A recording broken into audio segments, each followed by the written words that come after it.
గరకపోసపై ఘననాథుడు అందర్నీ ఆకట్టుకున్నాడు. జగిత్యాల జిల్లాకు చెందిన కళాకారుడు డాక్టర్ గుర్రం దయాకర్ తయారు చేసిన ఈ గణపతి ప్రత్యేక ఆకర్షణగా నిలిచాడు. ఒక గరకపోస చాలు వినాయకుణ్ణి పూజించడానికి అనే సూక్తిని భావించి తయారు చేశానని ఆయన చెప్పాడు. ఈ విగ్రహం తయారీకి 10 గంటల సమయం పట్టిందని తెలిపాడు. వాటర్ కలర్స్, మైనంను విగ్రహ తయారీకి ఉపయోగించానన్నారు. గతంలో ఈ కళాకారుడు గిన్నిస్ బుక్ వరల్డ్ రికార్డు సాధించిన విషయం తెలిసిందే. గణపతి నవరాత్రుల సందర్భంగా ఒక ప్రత్యేకమైన గణపతిని తయారు చేస్తాను సూక్ష్మంగా. పోయిన సంవత్సరం చంద్రయాన్-3 సక్సెస్ కావడం వల్ల చంద్రయాన్ గణపతిని తయారు చేశాను గుండు పిన్ను పైన.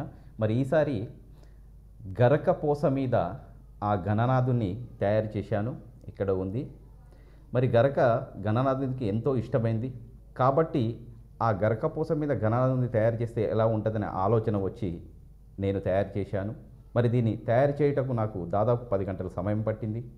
అలాగే దీని లోపల నేను కొన్ని కలర్సు అలాగే మైనము వాడాను.